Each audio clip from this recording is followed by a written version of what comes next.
Tu penses que l'argent est haram, tu crois que vouloir devenir riche est contraire à ta foi. Attends, reste jusqu'à la fin, car cette vidéo va te faire voir l'argent comme tu ne l'as jamais vu avant. D'abord l'illusion du haram. Depuis des générations, on entend l'argent courant, l'argent est sale, l'argent te détourne d'Allah. Mais qui a dit ça? Est-ce Allah? Est-ce le prophète, que la paix et la bénédiction soit sur lui? Non! Ce sont des gens pauvres dans leur foi, pas dans leur portefeuille. Dans l'islam, l'argent n'est qu'un outil, ni bon ni mauvais. Tout dépend de celui qui le tient. Mais alors, pourquoi autant de musulmans associent richesse à la culpabilité? Tu vas voir, c'est plus profond que tu ne le penses.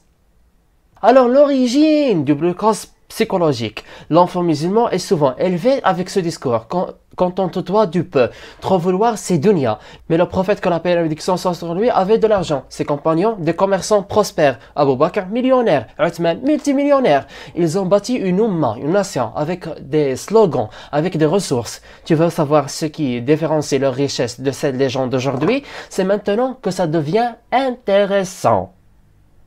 La richesse des Sahaba, intention et mission. Les compagnons ne voulaient pas de l'argent pour dominer. Ils voulaient sauver, éduquer, nourrir, construire. Abdurrahman ibn Auf donnait des caravanes entières en aumône. Ils gagnaient et redistribuaient parce que leur intention était Allah, pas eux-mêmes, pas eux-mêmes. Et si je te disais que ta richesse peut devenir ton acte d'adoration, tu me crois? Reste bien, regarde bien la suite. L'intention, ce moteur invisible. Tu peux vendre, acheter, investir, devenir millionnaire. Mais si ton intention est de servir, d'honorer tes parents, de donner à la Ummah, alors ton argent devient ton djihad.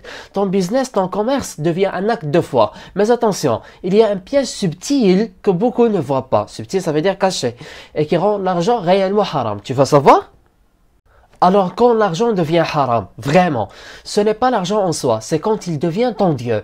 Quand tu mens pour vendre, quand tu voles les plus faibles, quand tu oublies la prière pour des chiffres, là, ce n'est pas plus halal. Ce n'est plus noble, c'est du feu. Tu veux rester du bon côté? Voici les 3 principes du croyant riche. Alors les 3 principes pour rester pur avec l'argent. Premièrement, la taqwa, la piété avant la transaction.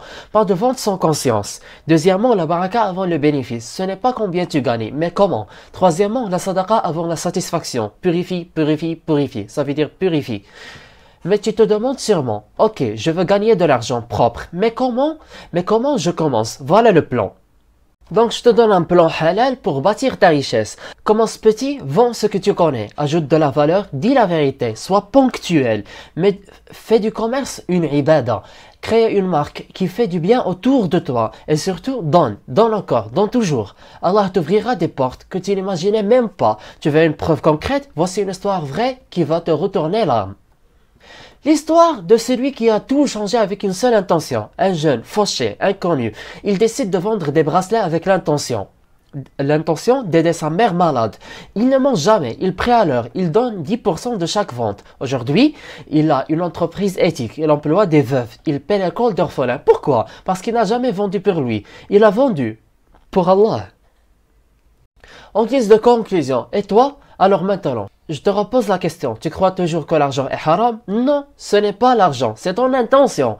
Si tu fais les choses pour Allah, même ton portefeuille sera une forme de prière. Si ce message a touché ton cœur, alors partage-le. Et abonne-toi, ici on parle vrai, halal et ambitieux. Active la cloche parce que la prochaine vidéo va te montrer comment devenir riche sans perdre ton âme. Et je m'interroge, comment tu es intéressé à ce contenu sans que tu watches les vidéos précédentes dont on parle de l'argent et tawakkul? Watch-les, c'est un héritage collectif à l'humanité. À très vite.